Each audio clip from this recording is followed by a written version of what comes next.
Welcome to It Matters, where we cut through the noise and dive deep into the issues that really shape our world. This isn't just another political podcast. This is where we call out the lies, expose the corruption, and challenge the status quo. Whether it's dissecting the latest political circus or spotlighting the real heroes fighting for justice, we're here to give you the unfiltered truth.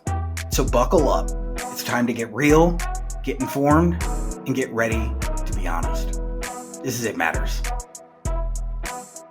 Welcome to It Matters, where we cut through the noise and dive deep into the issues that shape our world. Remember the good old days of 1859? You know, the era when the words states' rights were code for we're going to do whatever the hell we want and no one can stop us. Ah, the nostalgia. And now it seems like the Supreme Court has decided to hop into a DeLorean, hit 88 miles per hour, and take us on a little trip back to the future, where women's rights, voting rights, and basically any rights, not specifically carved into stone tablets by Moses himself, well, they're up for grabs. Let's talk about states' rights. Now, historically, states' rights has been the argument used by, let's call them, morally flexible, to justify things like, owning other human beings. Remember that little scuffle we had in the 1860s, the Civil War? It wasn't just about states' rights. It was about the right of certain states to keep people as property, namely black people. Fast forward a few decades, and it was the rallying cry for those who just couldn't bear the thought of black kids, like my grandparents, sharing a water fountain with white kids. And now it's being used to tell women, sorry, you don't actually get to decide what happens inside your own body. No. That's up to the fine folks in your state legislature, many of whom, by the way, think gynecology is some kind of Greek salad. But let's get to the heart of this. The Supreme Court's decision in Dobbs.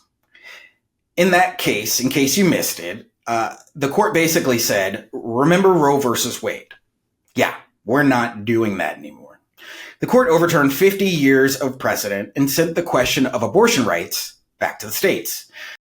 Because nothing says freedom like letting a bunch of politicians, mostly male, most of whom probably can't spell fallopian tube, deciding what you can do with your uterus. Immediately, states like Texas and Mississippi started passing laws that were so extreme, they made The Handmaid's Tale look like a rom-com. Thanks, Nicholas Sparks.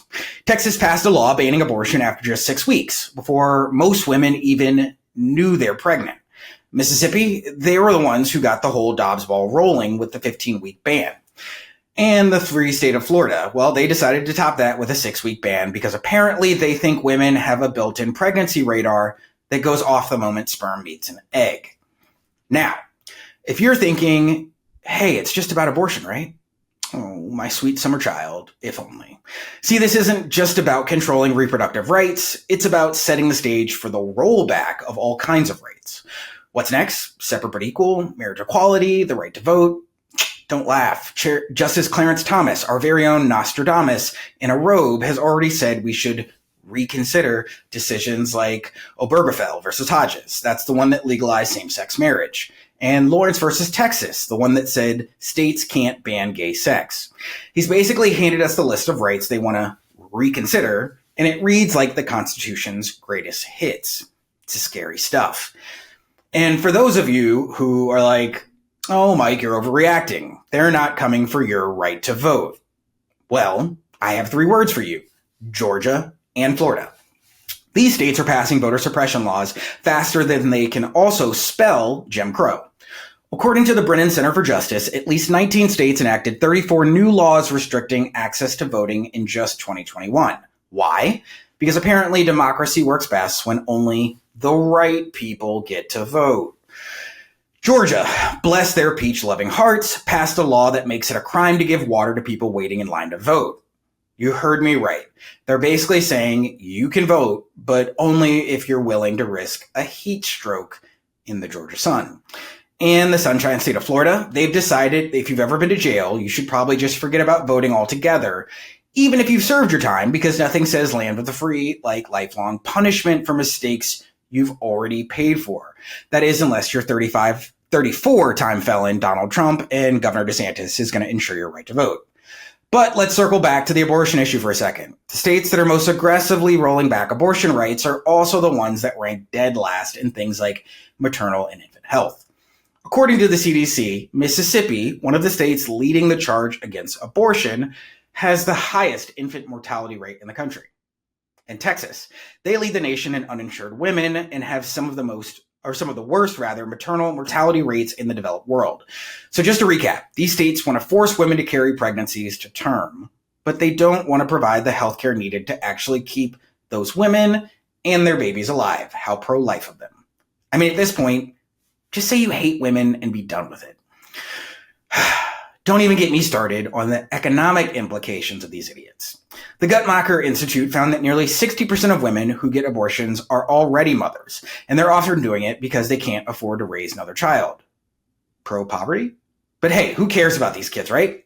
Because once they're born, the same politicians who force their mothers to have them couldn't care less if they have food, healthcare, or, I don't know, maybe decent education. According to the National Center for Children in Poverty, nearly 40% of children in Mississippi live in poverty. But sure, let's make sure their mothers have even fewer choices. So what's next? If they can roll back a woman's right to choose, what other rights are on the chopping block? Let's consult the state's rights menu. It's like a dystopian Denny's. First course, separate but equal. We already know that some folks in power think the civil rights movement was just a misunderstanding. Google Charlie Kirk. Then we've got marriage equality on the docket, because nothing says freedom like telling people who they can and can't love. And let's not forget the right to vote. That's the main course, folks. If they can take away your right to control your own body, how long before they could decide you're not fit to have a say in who governs you? But here's a fun fact.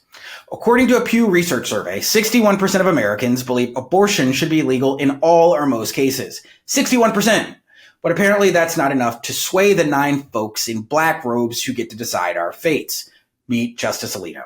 The fact that we're even having this conversation in 2024, well, it's mind-blowing.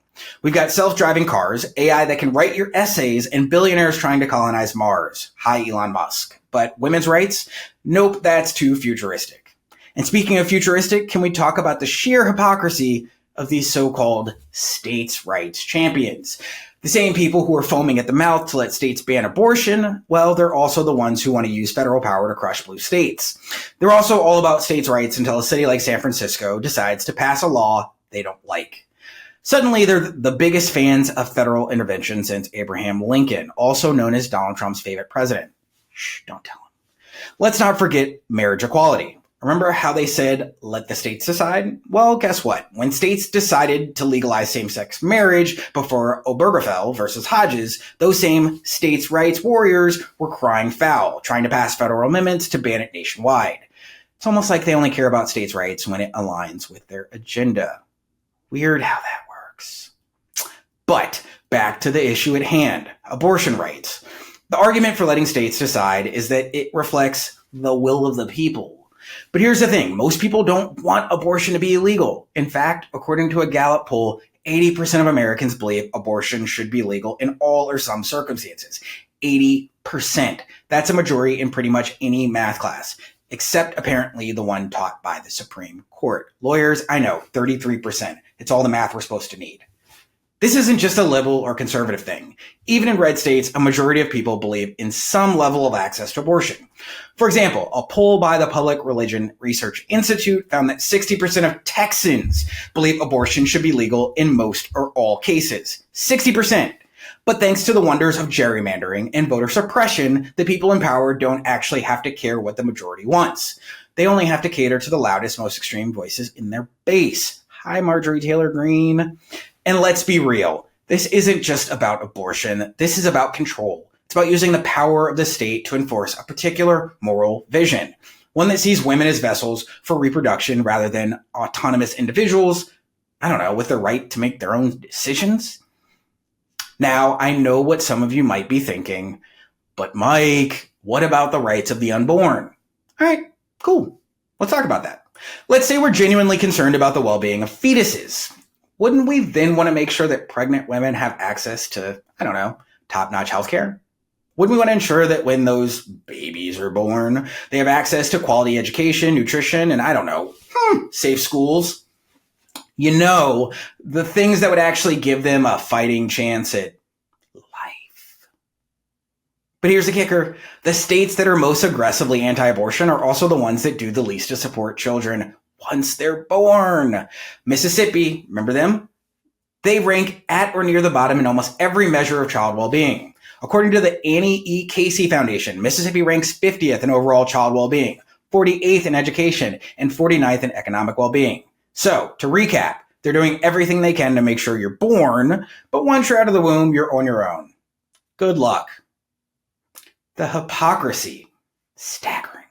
It's not about protecting life. It's about controlling it. It's about enforcing a narrow, regressive worldview that sees women as little more than incubators whose primary function is to produce offspring. Once that offspring's here, well, don't expect much help from the state that forced you into motherhood. Nah, dog. This whole states' rights nonsense, it's a smokescreen, folks. It's a way to dodge responsibility, to avoid making tough decisions that might upset the base.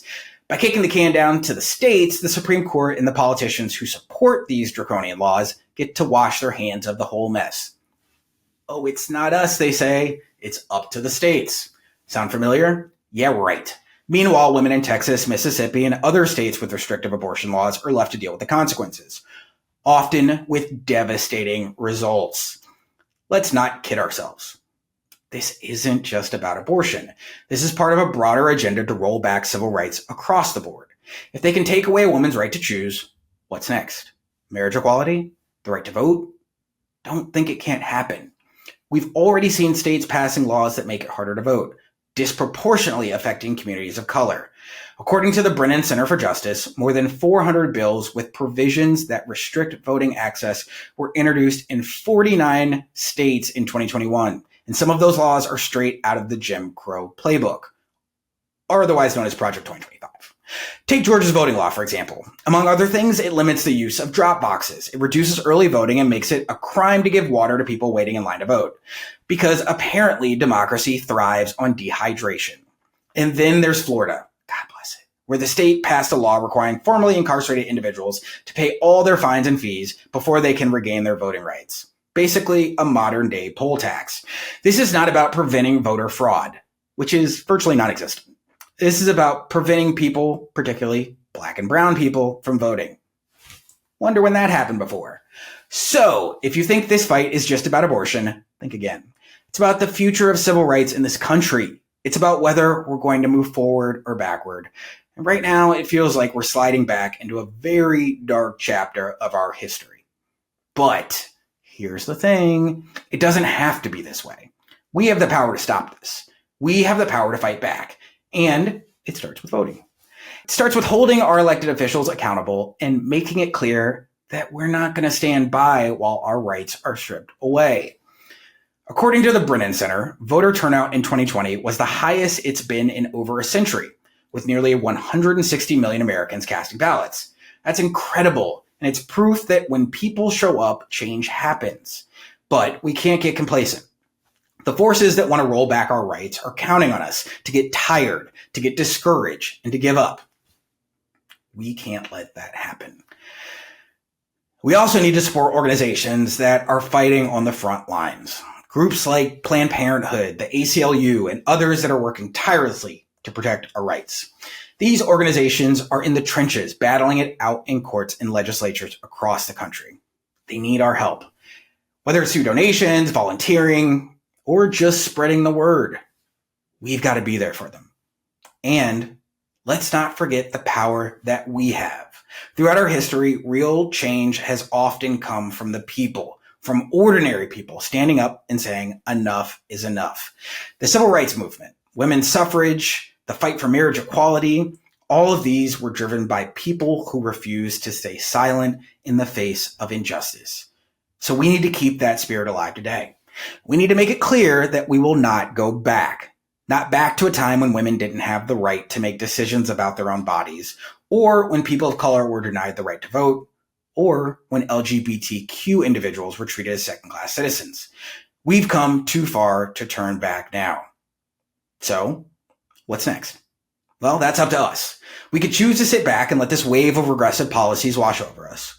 Or we could stand up and fight for the future we want to see. A future where everyone's rights are respected, where everyone's voice is heard, and where everyone has the opportunity to live with dignity and with a little freedom. But make no mistake about it, the fight won't be easy. The forces arrayed against us are powerful, and they're playing the long game. They're patient, they're persistent, and they're pretty well funded. But we've got something they don't have. We've got the power of the people. We've got the power of justice, of equality, of what's right. And as long as we stay united, as long as we stay committed, we can win. So, let's get to work. Let's make sure that the rights we fought so hard for aren't taken away. Let's make sure that the future we're building is one where everyone's free, truly free. Because if we don't, who will? And that's the honest truth. Thanks for being with me today. Share this episode with others, like and review it, and please keep learning all you can so that you can make an informed voting decision this year. Come back next week for more Truth in Politics. I'm Michael Starr Hopkins, and this is It Matters.